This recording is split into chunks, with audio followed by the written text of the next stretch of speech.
Je vous montre aujourd'hui une petite technique un petit peu particulière. Je vais embosser devant vous des plaques en bois de grange. En fait, le bois de grange, c'est un bois de récupération qui a servi dans un premier temps à faire soit des portes, soit des volets de grange ou d'autres bâtiments et qui a été récupéré. Alors, on va l'embosser avec de l'encre Versamark, qui est une encre collante, vendue par Stampin' Up. Vous prenez votre carré de bois et vous le frottez avec votre encre Versamark en l'effleurant. C'est pas la peine d'appuyer très fort, il faut simplement effleurer le bois pour que les aspérités du bois retiennent un petit peu d'encre.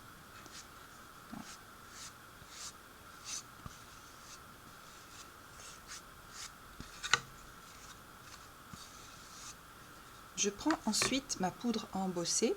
J'ai choisi la Stampin' Emboss de couleur cuivre.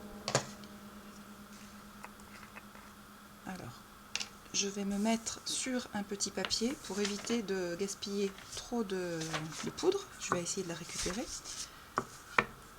Et je mets donc ma poudre Stampin' Emboss sur tout mon petit carré de bois de grange.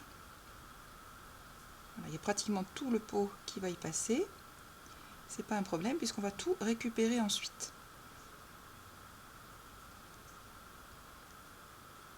En fait, je mets tout le pot.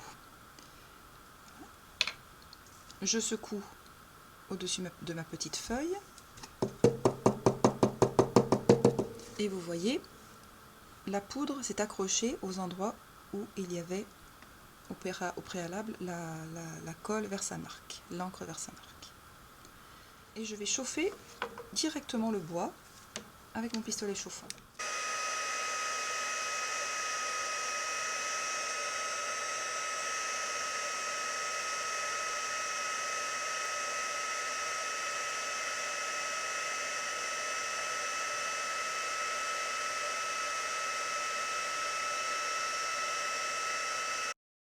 Avec l'embossage à chaud, votre bois est devenu tout brillant. C'est très joli et ça peut vous servir de base pour un petit tableau. Alors je vous montre un exemple. Moi j'ai utilisé une carte de la collection Memories and More Tour du Globe que j'ai décorée avec des petites découpes. Alors vous reconnaîtrez les tampons sur le quai, découpés avec les poinçons au bord du lac.